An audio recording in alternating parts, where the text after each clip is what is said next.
नागरमोथा एक प्रकार का घास होता है जो पहली बारिश होते ही सारे भारतवर्ष में अपने आप उत्पन्न हो जाता है।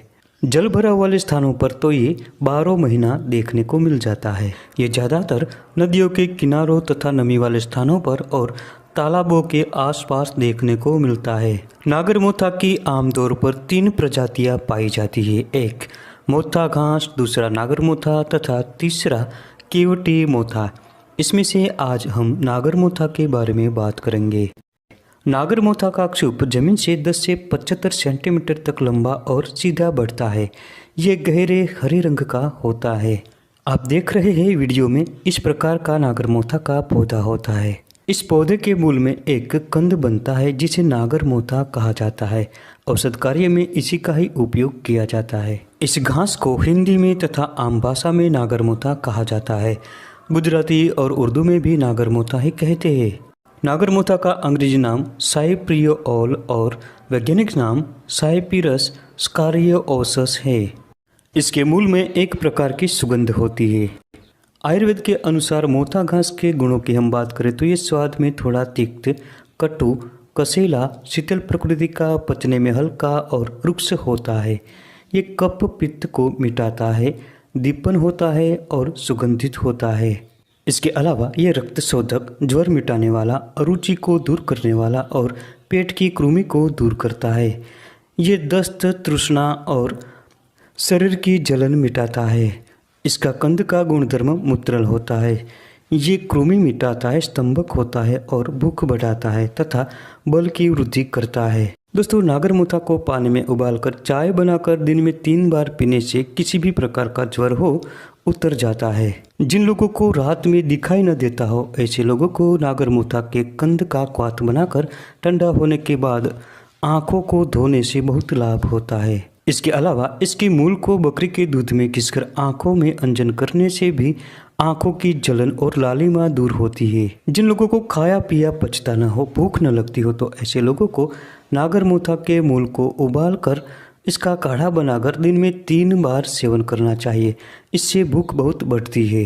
नागरमोथा के चूर्ण की फंकी लेने से पेट की कृमि दूर हो जाती है। नागरमोथा दांतों के लिए भी बहुत लाभकारी औषधि है। दांतों के दर्द में नागरमोथा के साथ सौंठ, हरितकी, मरीच, पिपली, वाइवडिंग और नीम को मिलाकर पीस ले और गौमूत्र की भावना देकर गोलियां बनाकर साया में सुखा ले। इनमें से 1 से 2 गोली रात्रि में मुंह में रखने से दांतों का हिलना बंद हो जाता है और दांत मजबूत बनते हैं। दोस्तों, ये खांसी और श्वास में भी बहुत लाभकारी औषधि है। अड़ूसा के साथ सौंठ, नागरमोथा, भारंगी और चिरायता तथा नीम छाल को मिलाकर काढ़ा बनाकर 10 से 20 मिली की मात्रा में शहद मिलाकर पिलाए। इस प्रयोग को करने से जल्द ही श्वास में फायदा होता है। कई बार बुखार के बाद भोजन के प्रति अरुचि बढ़ जाती है। ऐसा होने पर पित्त पापड़ा के साथ नागरमोथा को मिलाकर चाय बनाकर दिन में 2 से 3 बार पिए। लगातार 2 से 3 दिनों तक ये प्रयोग करने से भोजन के प्रति रुचि बढ़ती है।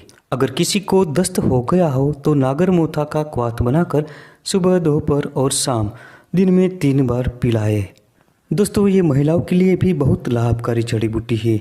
10 ग्राम नागरमोथा के चूर्ण के साथ 50 ग्राम गुड़ मिलाकर 500 मिलीग्राम की गोलियां बनाकर खाने से मासिक विकारों का शमन होता है। इसके अलावा नागरमोथा को पानी में उबालकर पिलाने से स्तन रोगों में लाभ होता है।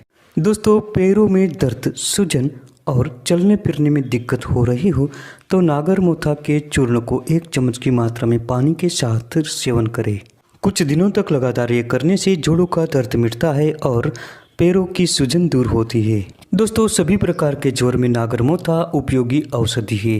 पित्त पापड़ा के साथ नागरमोथा को मिलाकर क्वाथ बनाकर पिलाने से जल्दी ही ज्वर छूट जाता है।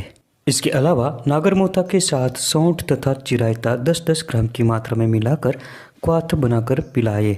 इस प्रयोग से भी कफ, वात और ज्वर नष्ट हो जाता है। दोस्तों, इस जड़ी बूटी के मूल का कल्क बनाकर क्वाथ बनाकर पीने से खून की कमी दूर होती है, कमजोरी मिटती है और कमर दर्द में आराम हो जाता है तथा शरीर में किसी भी प्रकार की सूजन में भी बहुत फायदा होता है। शरीर में किसी भी प्रकार का घाव होने पर ताजे नागरमोथा के कंद को घिसकर गाय के घी में मिलाकर लगाने से जल्दी ही घाव ठीक हो जाता है। दोस्तों, सुजाक एक प्रकार का गुप्त रोग होता है।